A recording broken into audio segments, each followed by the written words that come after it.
Fabiano Holanda disse: o recuo de gênero no desfile foi um bom sinal em meio ao caos. E tudo tá acontecendo desse desfile de Lula, todos os absurdos feitos, todos os absurdos, e os ataques à família. Apareceu um jornalista pra achar algo bom pra elogiar o PT.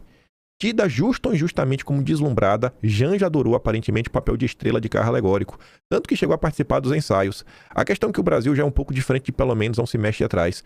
O momento não é mais de triunfalismo frívolo, haveria risco de vaias, prejuízo eleitoral e o receio falou mais alto. Por isso, quando se vislumbra que houve consciência de um limite de pessoas poderosa, é de se comemorar discretamente o recuo da primeira-dama de desfilar na avenida. Tem que celebrar, tem que comemorar isso. O cara achou alguma coisa pra comemorar. Tá maluco. E aqui a gente comentou nos últimos dias, se você não acompanha, o que aconteceu também, né? O Estadão, e aqui mostra também de forma clara como que funciona o consórcio. Quando eles querem falar a verdade, eles falam. Quando eles querem narrativa, eles também sabem como produzir.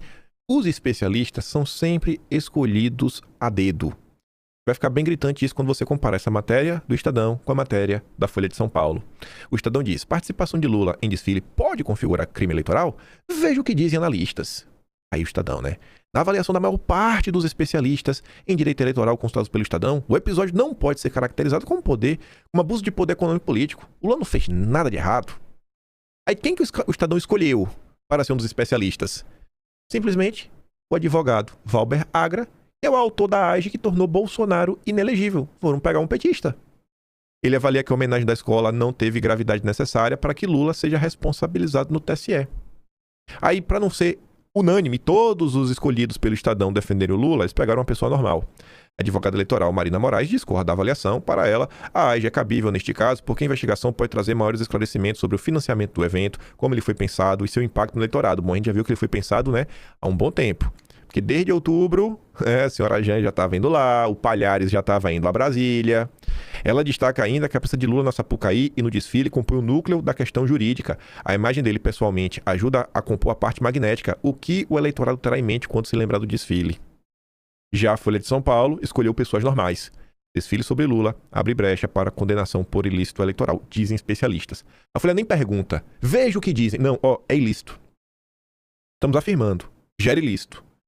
O desfile em homenagem do Lula gerou brecha para a condenação eleitoral na opinião de especialistas ouvidos pela Folha. Acabou. A maioria dos especialistas ouvidos pelo Estadão, como o petista que tornou Bolsonaro inelegível, acha que não tem nada de errado. Campanha de Lula na Sapucaí desafia a TSE a mostrar mesmo rigor visto contra Bolsonaro em 22. Esse episódio foi mais um episódio maravilhoso ao lado do Banco Master. Pra dar um tapa na cara em todos desses jornalistas que fingem isenção, fingem profissionalismo, porque eles estão vendo o absurdo que eles fizeram com o país. Tudo isso que a gente está vivendo agora é fruto do que eles aprontaram em 2022. Os telões nada alegóricos logo na abertura do desfile anunciavam: o desfile se seguiria por mais de 1 hora com transmissão nacional na TV, seria menos sobre carnaval, sobre arte popular, sobre manifestação cultural. O roteiro era exaltação ao pré-candidato que disputará a reeleição.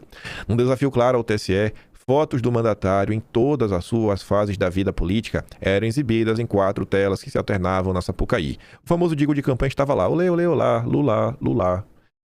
Financiado com dinheiro público, o desfile não se preocupou com a legislação eleitoral.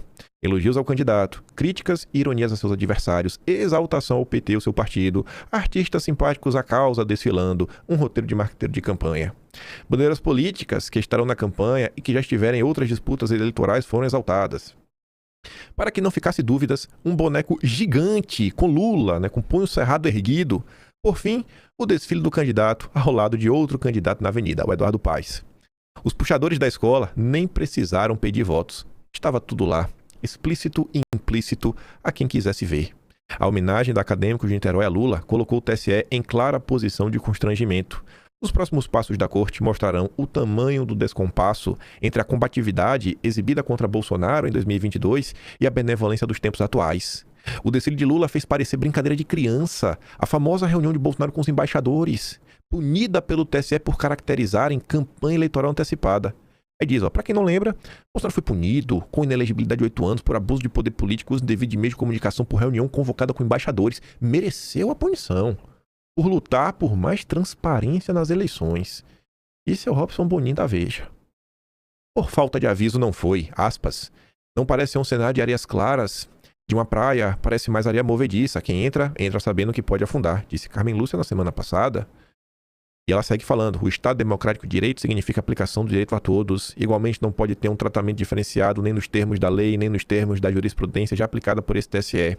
Lula e o PT ignoraram tudo e a todos. Uma demonstração de que nada do que possa sair do TSE intimidam o oportunismo eleitoreiro. A conferir o que acontecerá. Nada. Nada. Caio Junqueira, esse fez o L com força. Esse daí ajudou na divulgação da Carta da Democracia. Foi o primeiro jornalista na época a dar essa nota.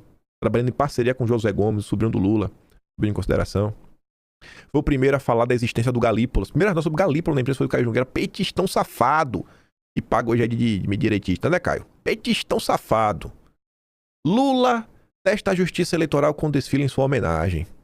O desfile da Acadêmico de Niterói parece ter sido feito pelo marqueteiro Sidônio, já que todas as principais bandeiras eleitorais do passado e da atualidade estavam presentes. Também estavam lá todas as principais críticas aos adversários do passado e do presente. Virou assunto na política em plena segunda-feira de carnaval e será um dos temas da política neste ano. No entanto, é difícil de imaginar que o TSE barre a candidatura de Lula. Uma das marcas da atual quadra da política brasileira é a aliança estrita entre Lula e o judiciário, algo que o petista parece agora querer testar. Nem a Eliane Cantanhede conseguiu passar pano. O carnaval de Lula vai virar espuma. E se fosse Bolsonaro, hein? Pois é, né, tia do disjuntor? A ida de Lula a Sapucaí, a homenagem que recebeu da Escola Acadêmicos de Niterói, são daquelas coisas que levantam debate, muitas vozes de especialistas, defesa dos governistas e críticas a ações da oposição. Mas é tudo espuma. Pelo menos sob o ponto de vista jurídico, só que a questão também é política. É evidente que Lula tirou uma casquinha eleitoral do maior espetáculo da Terra, e a escolha ganhou visibilidade desproporcional na sua estreia no grupo especial. Mas fica nisso. Lula não deve sofrer punições, nem deve ter conquistado um único voto, e a escola corre o sério risco de ser rebaixada para a Série Ouro. E foi rebaixada. Diferentemente dos absurdos de Bolsonaro a cada 7 de setembro, o governo se cercou de cuidados neste carnaval. Segurou o ímpeto de Lula e Janja de participar do desfile e pautou o presidente, os ministros e toda a comitiva para ficarem de boca calada. Apesar disso, ninguém da oposição e do governo acredita que não foi um lance eleitoral. Óbvio que foi. Além de forçarem Lula e Janja a se comportarem direitinho, os assessores recorrem ao argumento de que o governo não usou dinheiro público na escola, além do que as demais receberam. Nem teve qualquer ingerência no enredo, nas aulas, no samba, nas alegorias da Acadêmicos de Niterói, que teria escolhido Lula apenas pelo seu passado e história, não pelo futuro. Bom, agora que se sabe, dias depois, que o Palhares esteve em Brasília, e desde outubro do ano passado a Janja estava frequentando a escola, era mesmo, que não sabiam de nada. De nada. Não interferir em nada. Acredite quem quiser. Quem viu o desfile sabe que a verdade transmitida ao vivo e gravada e fotografada sob vários ângulos é que a escola fez propaganda dos feitos do governo, do número de Lula nas eleições e até da estrela do PT. E se tivesse sido com Bolsonaro em 2022? O maior erro da escola, aliás, foi usar um boneco fantasiado de presidiário atrás das grades e com a tornozeleira eletrônica danificada.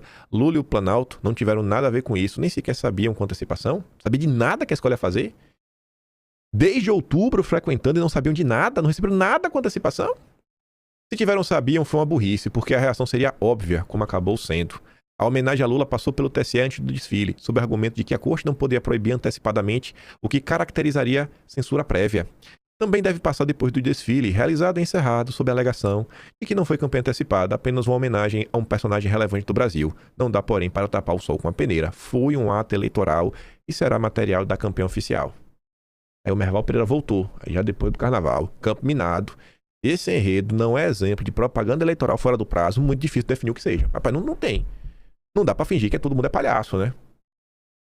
Pra tu ver, né, Merval? Diz a Thalita. Em 22, pra tirar o Bozo, valia tudo. Valia fechar os olhos, valia aplaudir perseguição, valia relativizar o abuso, valia permitir censura prévia. Você e seu grupinho de militantes bateram palma porque o mal maior é o Bozo malvadão. Informação pra vocês. Não tenho como comprovar isso. Mas o Merval Pereira, um cara da Academia Brasileira de Letras, trabalha na Globo, no mínimo, participa aí, frequenta, né, a classe média alta do Rio de Janeiro, o Leblon, esse pessoal. Merval Pereira chegou a rodar com algumas pessoas aí de barco no Rio de Janeiro, fazendo e tocando o terror, falando que as pessoas viriam até fugir do Brasil na época de eleição. E teve gente que acreditou. Eu sei disso porque eu conheço algumas pessoas que frequentam as rodas da alta sociedade do Rio de Janeiro e ficaram sabendo disso. Merval andando de lanchinha para um lado e pro outro. Você vê como são as coisas. Eu acho que eu cheguei a twittar sobre isso em 2022, quando me contaram. Esse é o Merval Pereira. Agora não adianta fazer o egípcio, fingir surpresa ou posar e dizer, então, a sua digital está nesse governo. Você não mudou de lado, só quer que o Brasil inteiro, né? Só disse o que o Brasil inteiro assistiu.